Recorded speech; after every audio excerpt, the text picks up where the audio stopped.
kita ambil Alkitab kita belajar, kita buka dari firman Tuhan dari Markus ya, Injil Markus 5 ayat yang ke-21 sampai ayat 43, ya panjang sekali ya. Injil Markus 5 ayat 21 sampai 43. Yang 21 saya, 22 saudara sampai selesai ayat yang 43. Demikian bunyi firman Tuhan. Sesudah Yesus menyeberang lagi dengan perahu, orang banyak berbondong-bondong datang lalu mengerumuni dia, sedang ia berada di tepi danau. Silakan Bu saudara yang dua-dua.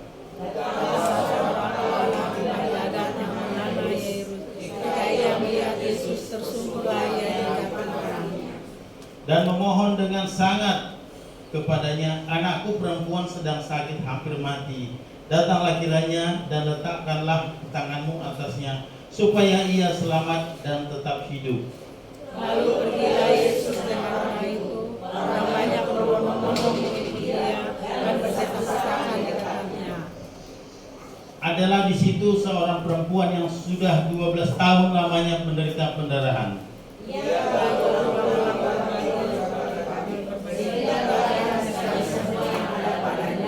Namun sama sekali tidak ada faedahnya. Malah sebaliknya keadaannya semakin buruk. Dia sudah mendengar berita-berita tentang Yesus, maka di tengah-tengah orang banyak itu ia mendekati Yesus dari belakang dan menjamah jubahnya. Sebab katanya, asal bilang saja jubahnya, aku akan sembuh.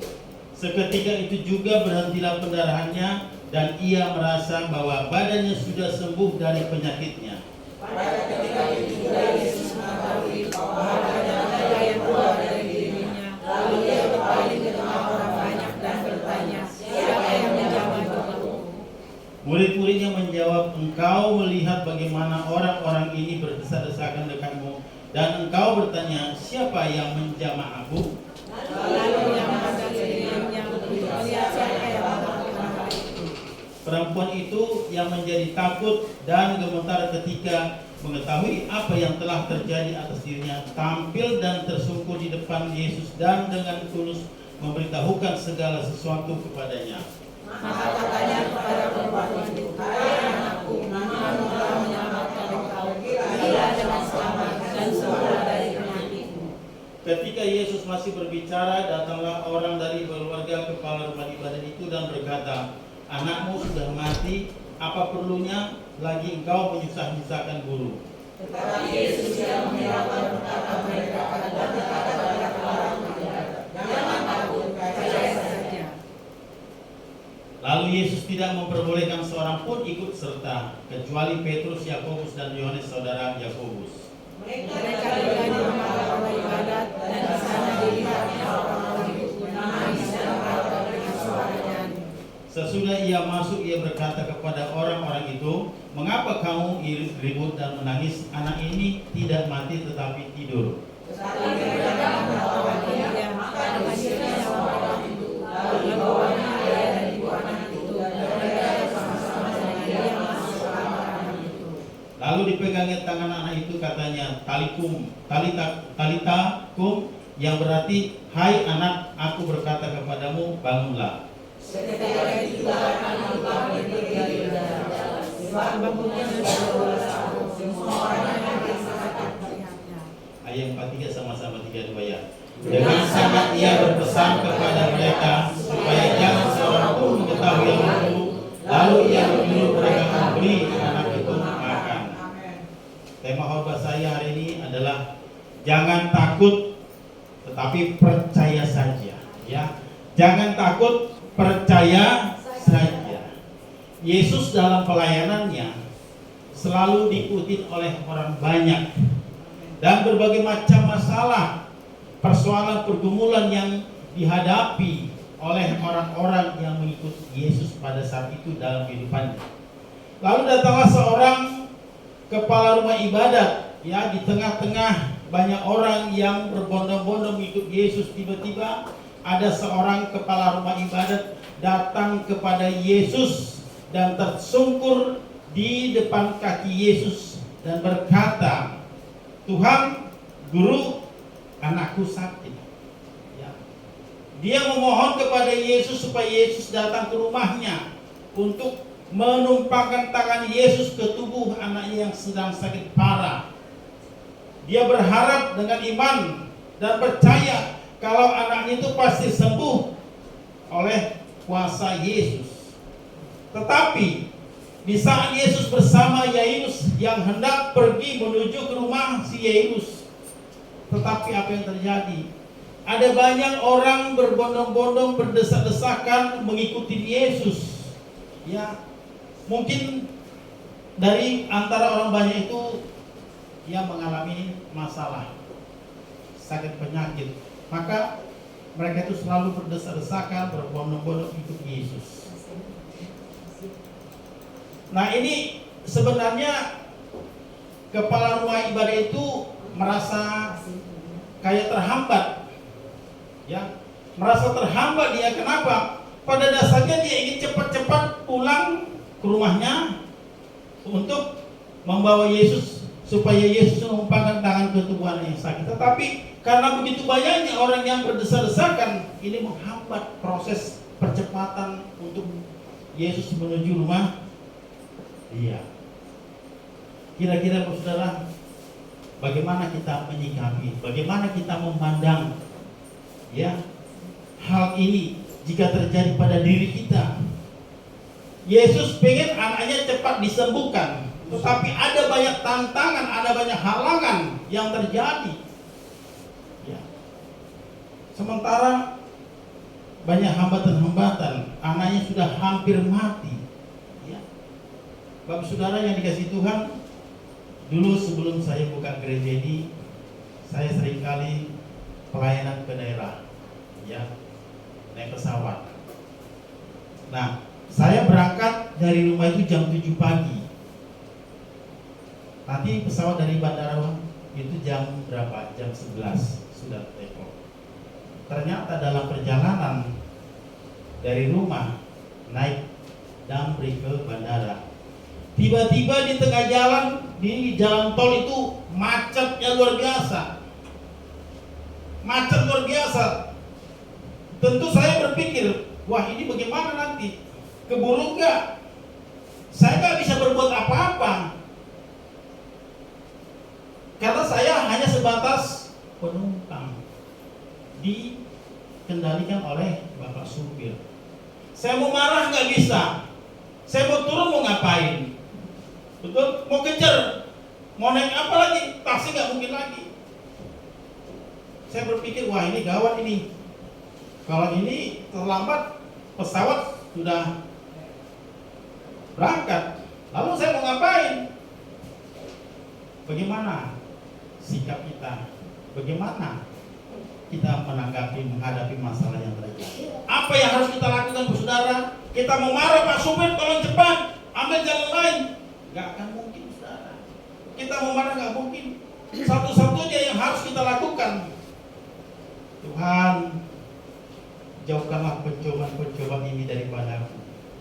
Tuhan, mari Tuhan, malaikat-Mu lah di depan, supaya di depan itu yang macet disingkirkan daripada perjalanan ini, sehingga hamba-Mu yang akan menuju ke daerah lewat pesawat tidak akan terlambat waktu. Inilah yang harus saya lakukan, saudara.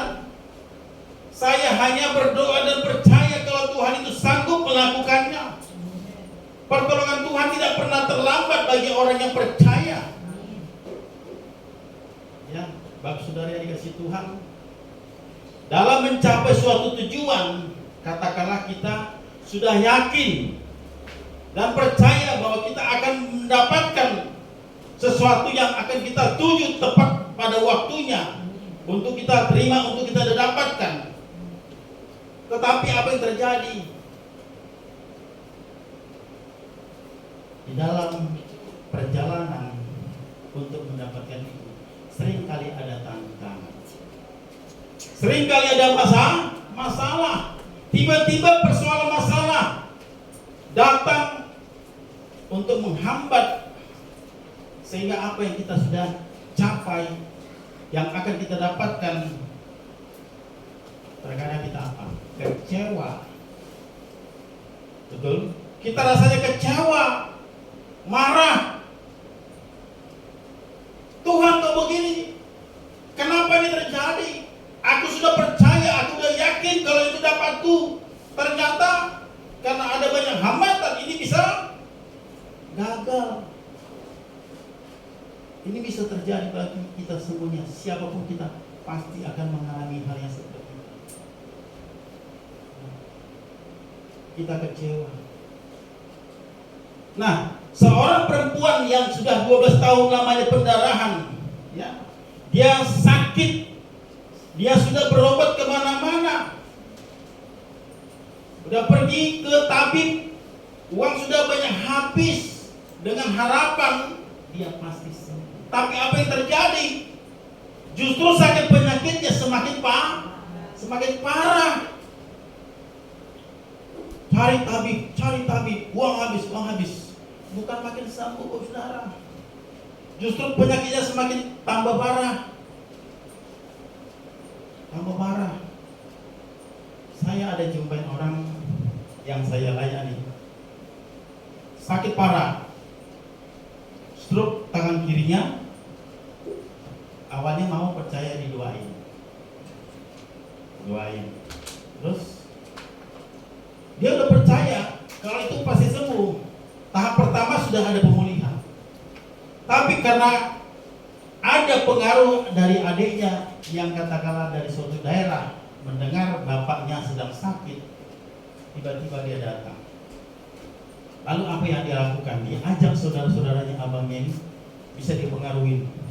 Bapak kenapa sakit? Kenapa terjadi begini? Apa masalahnya? Apa penyebabnya? Apa yang sudah harus kamu lakukan? Yang sudah kalian lakukan? Ayo kita berdoa. Kita panggil arwah roh nenek moyang.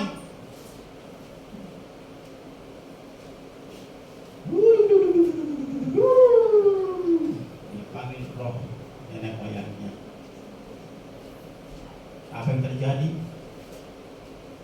2 hari kemudian makin parah sakitnya, makin ngamuk. Singkat cerita, belum ada 4 hari mati, meninggal dia. Kemana matinya?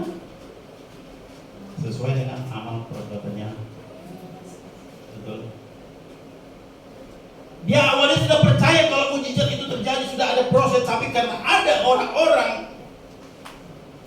yang ingin mempengaruhi dengan kuasa-kuasa kegelapan, akhirnya dia ikut. Ada banyak orang yang sekarang ini yang ingin sukses, saudara, ingin cepat berhasil. Dia percaya, tetapi ingin cepat kaya, ingin cepat sukses, berhasil, naik pangkat, naik jabatan.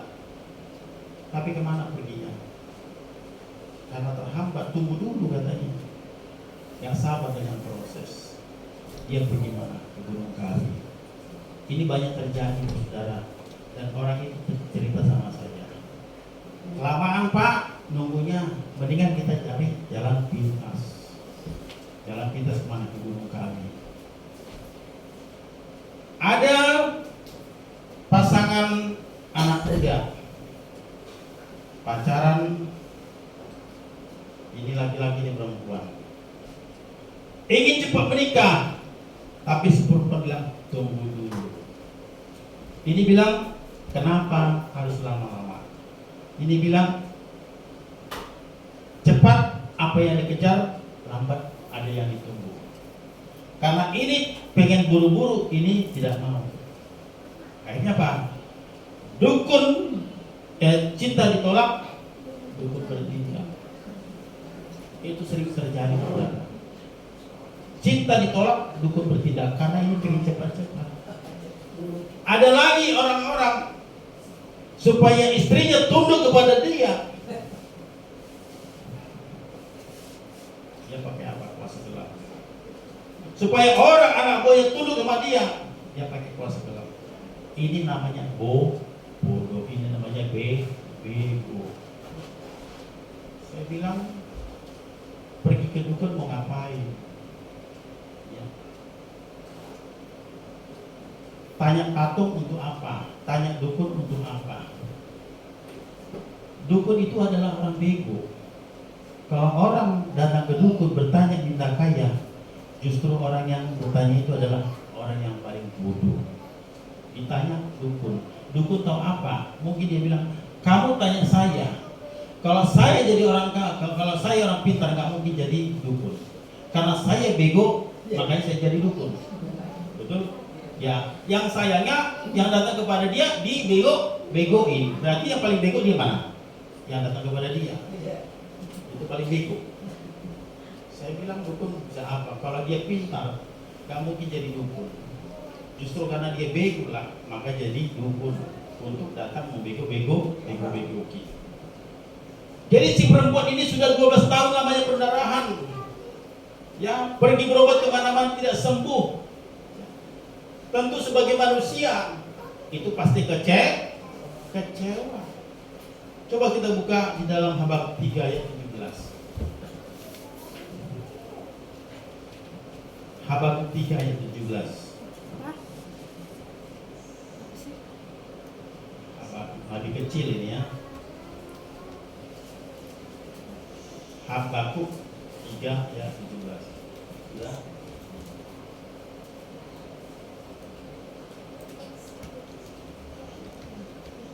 Ayo. Mana? Habakuk 3 17.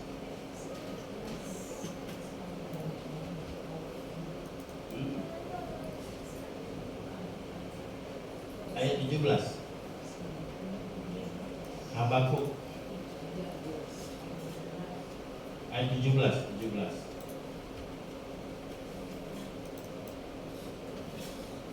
Ya. Sekalipun pohon ara tidak berbunga, pohon anggur tidak berbuah, hasil pohonnya itu mengecewakan. Sekalipun ladang-ladang tidak menghasilkan bahan makanan, kambing domba terhalau dari kurungan, dan tidak ada lembu sapi dalam kandang. Ayat 18.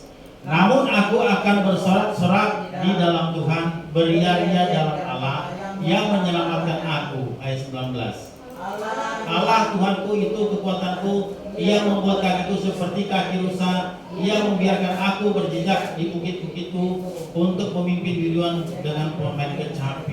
Ini Habakuk ya. Habakuk 3:17. Ada kecewa di situ. Ya, ayat 16 kalau nggak salah itu.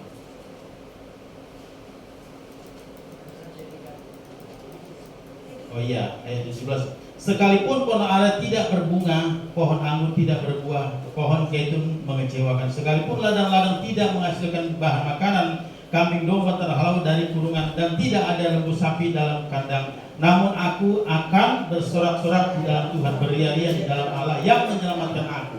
Nah, Nabi Habakuk ini, ya, dia mempunyai ternak, mempunyai tanaman di ladangnya. Tetapi suatu saat dia pengen mendapatkan hasil, ya, dia ingin petik, dia ingin menjual, ataupun dia ingin sembelih itu binatang yang dia punya. Tetapi apa yang terjadi? Pohon anggur tidak berbuah, hasil pohonnya itu mengecewakan. Sekalipun ladang-ladang tidak menghasilkan bahan makanan, kambing domba terhalau dari kurungan, dan tidak ada lembu sapi dalam kandang, semuanya habis. Namun aku akan bersorak-sorak di dalam Tuhan, beria-ria dalam Allah yang menyelamatkan aku. Dia tidak melihat apa yang terjadi yang mengecewakan itu, tetapi dia tetap beria-ria. Tidak mengambil keputusan bahwa begini caranya rupanya hidup dalam Tuhan. Tidak kecewa dia. Yang saya mau katakan, sesuatu yang kita harapkan tapi tidak ada hasilnya, jangan cepat kecewa. Ini Nabi Habakuk sebenarnya secara manusia boleh kecewa nggak? Yang dia tunggu-tunggu, yang sudah dia kerjakan sekian bulan, seharusnya panen, dia dapat menjual, dapat menikmati, tetapi tidak ada hasil. Tapi dia tidak kecewa, justru dia apa? Beria-ria dalam Tuhan. Seringkali orang Kristen doanya belum dijawab, masalahnya belum selesai. Apa yang dia kerjakan seharusnya dia mendapatkan hasil, tetapi ternyata apa? Tidak ada. Sehingga tidak sedikit orang Kristen yang kecewa sama Tuhan. Tuhan, ini bagaimana Tuhan? Aku sudah kerja keras, seharusnya aku mendapatkan hasil, tapi kenapa terjadi begini? Apakah Tuhan tidak peduli sama aku? Apakah Tuhan tidak memperhatikan pekerjaanku? Siang malam aku sudah berdoa, sudah rajin bekerja, banting tulang, pukul 6 boru, ya kan? Tapi semuanya sia-sia. Tuhan, aku kecewa sama Tuhan. Aku tidak mau ke gereja, aku tidak mau berdoa lagi Tuhan, tidak mau lagi persekutuan. Ini namanya bodoh. Ancam-ancam Tuhan. Jangan gara-gara masalah kita punya, nggak menghasilkan buah, tidak menyenangkan hati. Jangan kecewa sama Tuhan. Betul? Saya bilang, Bu, kalau suaminya belum mau bertobat, Bu, kalau suaminya belum mau berdoa, belum mau baca Alkitab, jangan kecewa. Tetaplah berdoa sama Tuhan. Pandanglah Tuhan, lihatlah Tuhan. Tuhan izinkan kadang-kadang terjadi hal itu terjadi pada diri kita. Supaya apa? Kita semakin berpegang teguh kepada firman, supaya kita selalu bergantung sama Dia. Ada orang yang saya doakan, sudah waktu belum pulih masalahnya. Setiap hari mungkin, satu hari mungkin bisa 5 kali telepon, 5 kali WA sama saya. Bulak balik. Setelah kita layani, kita doakan sudah pulih. Mulai besoknya sampai berbulan-bulan gak pernah. Shalom Pak Pendeta, sedang apa? Tolong dana lagi. Jangan lagi. Tapi waktu masalah, wow, kita lagi makan, lagi tidur jam 12, kerang-kering siapa ini? Kita sudah mimpi-mimpi. Datang telepon. Coba udah selesai masalahnya. Telepon tidak lagi. Artinya kita bukan mau mengharapkan sesuatu dari dia. Saya, Bapak Ibu Saudara, pelayanan murni.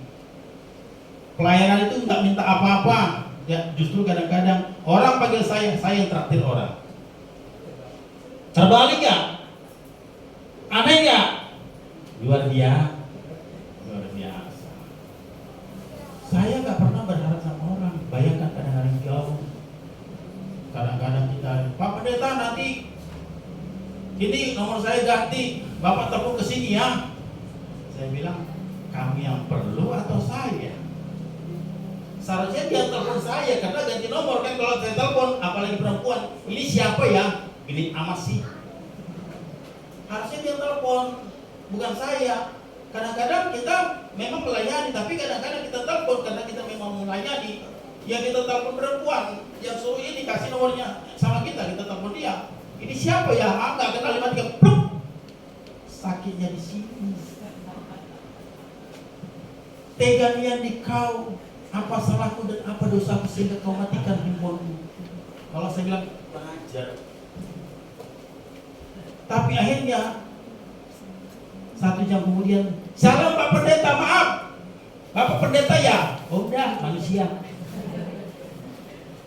Maaf Pak, tadi Pak nggak kenal. Ini makanya kadang-kadang saya nggak mau hubungin orang. Katanya saya tuh pendeta gebit. Ya ampun, Masya Allah. Saya bilang, emang masih punya ciri-ciri gak saudara? Gak punya. Saya lebih takut sama Tuhan. Sedikit Bu ya. Yang banyak di luar sana. Iya, kita nggak seperti itulah. Emang kita cowok apaan, ya kan? Ya kan? Emang cowok murahan. Iya, kita nggak seperti itulah. Kita kan udah tahu kebenaran. Masa kita mau yang aneh-aneh lagi? Hidup sudah hampir bau tanah, ya kan? Ya kan? Kita udah tua. Orang bilang umurnya berapa Pak? 40, 35, puji Tuhan. Haleluya. Kata ada firman Tuhan. Dia nggak tahu umur kita udah 50. Belum nyampe 70 maksudnya. Ya kan, saya bilang alhamdulillah ya puji Tuhan karena Tuhan kasih murah. Tapi ya kita kan nggak maksudnya seperti itu. Jadi maksud saya, orang kadang-kadang doanya belum dijawab, kejar. Sudah dijawab doanya, stop. Iya betul. Maka saya pikir, makanya kadang-kadangnya saya bilang istri saya, Mungkin itu makanya kadang-kadang orang berdoa sama Tuhan. Tuhan bilang tunggu. Karena Tuhan tahu kamu kan perlu sama aku, makanya kejar-kejar aku datang ke gereja. Coba kalau kamu sudah diberkati, mana mungkin kamu cari saya? Betul nggak Bu? Betul nggak Bu? Betul ya? Di sini ada nggak? Ada. Soalnya ya? Itu manusiawi. Udah diberkati nggak mau bakalan cari ke gereja, nggak bakalan cari Tuhan, malah cari apa? Pak, Ma, Nak, minggu depan kita mau kemana jalan-jalan? Ke Puncak yuk. Udah naik kereta api cepat aja. Ke Singapura aja, ke Ancol aja, punya planning yang berbeda. Coba kalau belum berkati, Ma, besok kita kejar gereja yang penuh mujizat, ada berkat, cari kejar 10 kali satu hari itu gereja hari Minggu. Coba kalau sudah diberkati 1 tahun sekali, pas waktu kelap ke iman kelap keli. Itu terjadi di mana? Di Kamboja. Di sini tidak ada ngaku. Haleluya. Itu fakta, saudara. Betul. Fakta itu. Jadi kita sesuatu yang kita harapkan, yang kita inginkan, dan kita sudah percaya tadinya, tapi belum terjadi ataupun itu mengecewakan, tetap berdoa, tetap percaya. Sebagaimana kepala rumah ibadat dan perempuan yang sudah 12 tahun lamanya pendarahan, mereka itu berjuang. Bahkan kepala rumah ibadat, dia tahu Yesus datang. Perempuan yang sudah lamanya 12 tahun pendarahan, dia tahu Yesus, dia kejar. Artinya dia punya iman, percaya kalau Yesus sanggup melakukan mujizat. Dia datang kejar Yesus, dia percaya Tuhan sanggup melakukan mujizat. Amin, Bapak Saudara. Jadi mari Bapak Saudara, kita datang kepada Tuhan. Ya. Nah, ayat 35 dikatakan di sini, ketika Yesus masih berbicara, datanglah orang dari keluarga kepala rumah ibadat itu dan berkata, anakmu sudah mati. Apa perlunya lagi engkau menyusahkan guru? Tetapi Yesus tidak menghiraukan perkataan mereka dan berkata kepada kepala rumah ibadat, jangan takut, percaya saja. Memang kadang-kadang kita manusia selalu menggunakan akal dan pikiran, menggunakan logika. Tidak akan mungkin itu terjadi mujizat. Anakmu sudah mati, bagaimana mungkin dia bisa hidup kembali? Ini kata orang dunia. Tetapi apa yang Yesus katakan? Ya, jangan takut, percaya saja. Bapak Saudara yang dikasih Tuhan, kita percaya Yesus itu bukan sebatas guru, bukan sebatas pengajar. Dia benar adalah guru dan nabi, tetapi dia adalah anak Allah yang maha tinggi. Dia adalah berkuasa untuk mengampuni dosa manusia, yang menyelamatkan umat manusia. Dia adalah Tuhan dan dia adalah terang yang sesungguhnya. Yohanes 1 ayat 4 mengatakan, di dalam dia ada hidup, dan hidup itu adalah terang manusia. Jadi kalau kita hanya memandang Yesus sebatas guru, itu tidak akan terjadi. Nah, di sini kita perlu pengenalan akan Tuhan. Siapa Yesus itu sebenarnya? Siapakah Yesus sebenarnya? Firman mengatakan di dalam dia ada hidup, dan hidup itu adalah terang manusia. Orang yang percaya di dalam Tuhan itu akan mengalami sesuatu yang luar biasa. Ada banyak hari-hari ini saya jumpai para pelayan Tuhan yang tidak percaya namanya mujizat. Katanya itu kan zamannya Yesus, waktu dulu Yesus ada di muka bumi kita, sekarang tidak terjadi lagi. Sangat kasihan saudara, sangat kasihan. Ya. Bapak Saudara yang percaya mujizat, Amin. amin. Amin. Kita percaya. Kita jangan mengandalkan logika kita. Menurut manusia, memang itu manusia tidak akan mungkin bangkit, tidak akan mungkin sembuh karena dia sudah mati. Tetapi apa kata Yesus? Jangan takut, percaya saja. Sebagaimana perempuan yang sudah 12 tahun lamanya pendarahan, dia berkata apa? Iman. Asal menjamah saja jubah-jubahnya, aku sembuh. Yesus sudah lakukan belum? Belum. Dia hanya dengan iman. Seperti ada yang keluar dari dalam diriku, kata Yesus. Yesus belum melakukan, tapi sudah sembuh. Kalau kita datang ke gereja dengan iman percaya, mujizat terjadi. Sebelum kita doakan pun itu pasti sudah terjadi. Kalau saudara sungguh-sungguh datang ke gereja, percaya saya mau kasih tahu, berkat sudah menanti. Pernah ada orang yang saya layani, ibu-ibu di BTC dulu. Dia percaya kalau kuasa gelap itu keluar dari dirinya. Saya konseling, pendeta sama bapak saya, memang hari Jumat duduk sini. Orang nggak ada yang lewat situ, mana 3 pendeta sama lagi ada 3 orang duduk hadapan. Ibu, apa yang mau saya perlu doain? Apa yang perlu saya lakukan? Pak, tolong doain. Ada santet dalam tubuh saya. Oke, kita berdoa.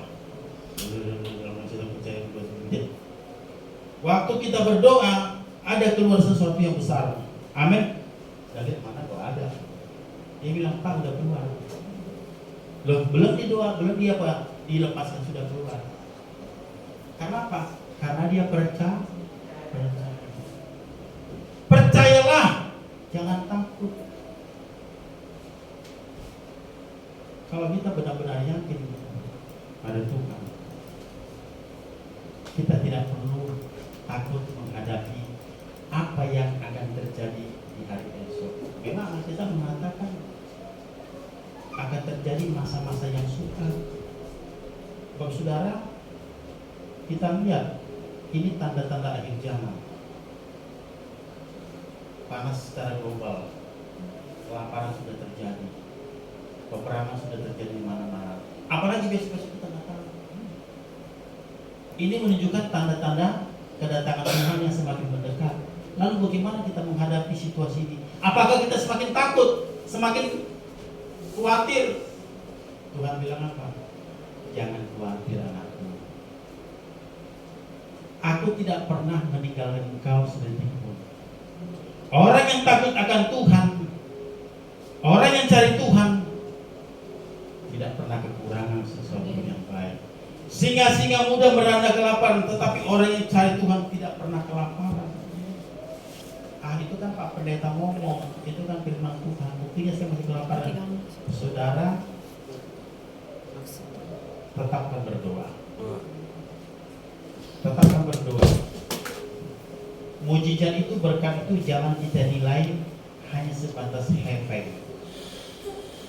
Napas hidup kita boleh sehat saja, itu sudah mujizat dan berkat Tuhan yang luar biasa.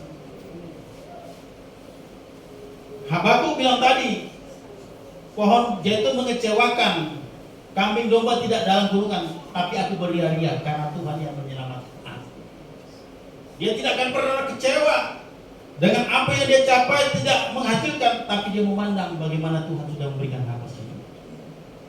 Kita bersyukur saudara, kita bisa sehat. Orang bilang, Pak gimana? Penting Pak, kita sehat sudah, puji Tuhan lah. Karena banyak orang yang punya duit, orang kaya di sana, dimasukin ke salah sini.